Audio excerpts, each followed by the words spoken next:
cuando Aya de la Torre regresó de Europa en 1969 y los organizó a ellos. Pero no solo para darle responsabilidades en el partido, sino también para enseñarles el manejo partidario.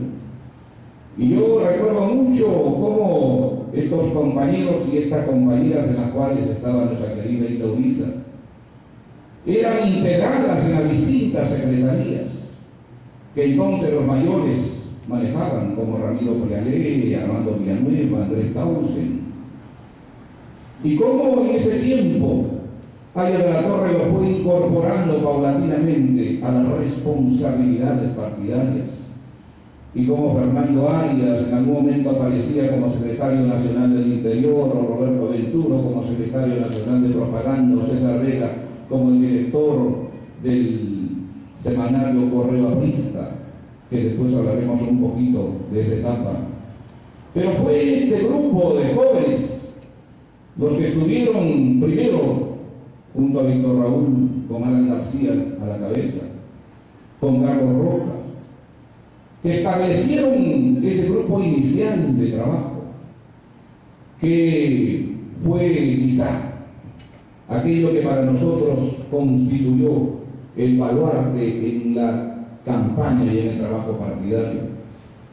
¿Cómo olvidar esa tarea, esa labor de Víctor Raúl Aya de la Torre? Cuando, por ejemplo, desarrolló como maestro que era organizaciones que servían para formar a los jóvenes, para capacitar a los cuadros, como el Parlamento Universitario, por ejemplo, que en el lugar donde los universitarios se convocaban todos los días martes, que era el sitio en el cual los universitarios no solo dialogaban, discrepaban, polemizaban, de cómo fueron los universitarios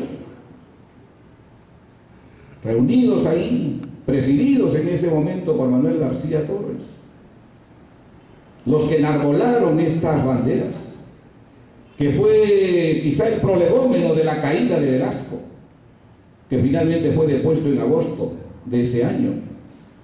Porque no hay que olvidar tampoco, queridos compañeros, compañeras, queridos invitados, el contexto en el cual en ese momento vivía Aya de la Torre y vivía el partido. No hay que olvidar ese contexto en el cual se realizaban estas actividades y se organizaban estos grupos.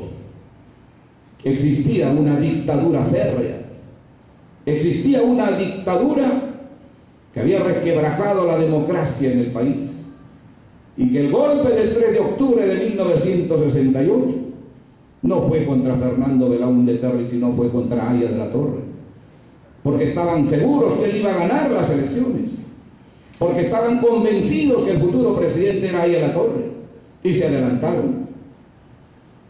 Pero ese contexto duro, difícil, hizo al mismo tiempo forjar, formar esta estructura juvenil, que no solamente estaba ya en el Buró Nacional de Conjunciones, sino con el correr del tiempo se iban también estableciendo en el Parlamento Universitario, o se iba estableciendo en los coloquios de los días jueves, donde asistían cientos de trabajadores, cientos de profesionales, cientos de amas de casa, o esas reuniones de los días sábados, que nos permitía no solo la convocatoria a nuestra chocolatada sabatina, donde se entonaban temas partidarios, alegres, que en algún momento con la compañía de nuestro querido Fernando Arias y de todos los compañeros del coro de Guitarte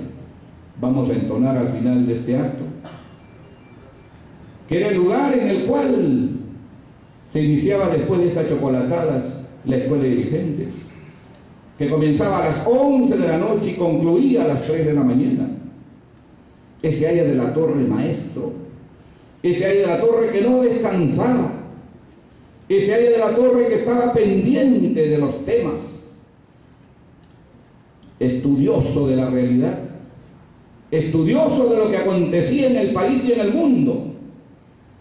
Y recuerdo mucho cómo en esa etapa, en ese tiempo, las polémicas del APRA y fundamentalmente con las fuerzas del comunismo tenían un componente ideológico de cómo íbamos a las universidades a discutir lo que era prismo frente al marxismo, o a la misma Plaza San Martín, o cómo desarrollábamos todas estas tareas de propaganda con ese Aya de la Torre extraordinario que supo interpretar la realidad económica y social de nuestros pueblos.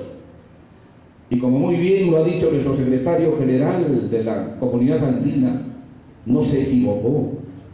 No se equivocó en ese trazo genial que le dio a la América Latina por el camino de la integración. Y que hoy, pese al tiempo que ha transcurrido, sus ideas están frescas. Y no voy a entrar ya a decir por qué. Quizás solo deba decir porque hoy el mundo avanza a ser un mundo de bloques.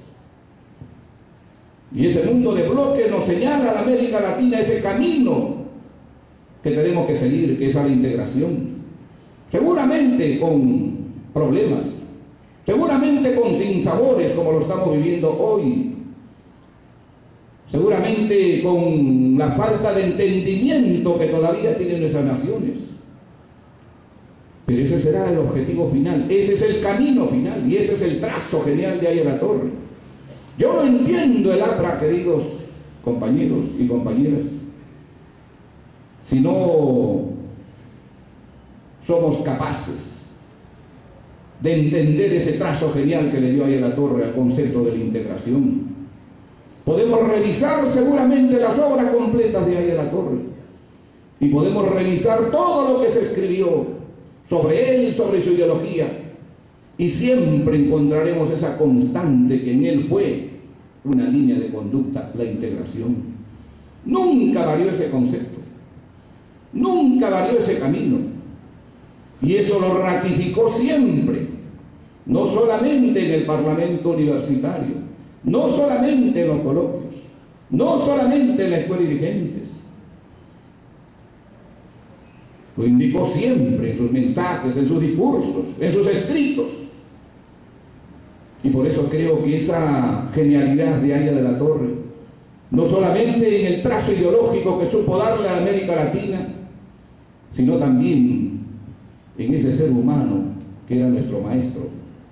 Ese maestro que estaba ahí constantemente con sus alumnos, detrás de ellos, en el Parlamento universitario, o los lunes, en esas charlas magistrales de Luis Alberto Sánchez sobre historia del Perú y de América. Casi de memoria, los que éramos parte de entonces de la juventud, sabíamos lo que iba a pasar en la semana. Los lunes las charlas con Luis Alberto Sánchez en la Sala de la Libertad, los martes el Parlamento universitario, los miércoles el Comité Ejecutivo Nacional, los jueves los coloquios partidarios, los viernes otra vez las charlas de Luis Alberto Sánchez, los sábados la chocolatada y la escuela de dirigentes, y los domingos nuestras reuniones en Vitarte. No había descanso, no había posibilidad de tener alguna forma de evadir esa responsabilidad que de jóvenes habíamos asumido. Y así comprendimos lo que era la fuerza del aprismo.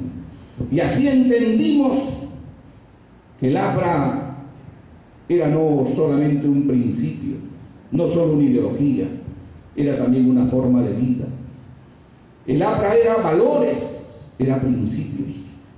Y así nos formó Aya de la Torre. Y así es como nosotros creemos y pensamos que el partido debe continuar. Por esa línea recta que nos marcó Aya de la Torre, de saber que somos una organización total y absolutamente autónoma en nuestro pensamiento, en nuestro camino, en nuestra ruta. El saber que tenemos nuestra ideología, que está basada en nuestra economía, en nuestra realidad social y económica. El saber que desde 1927 marcamos nosotros nuestro propio rumbo en América Latina.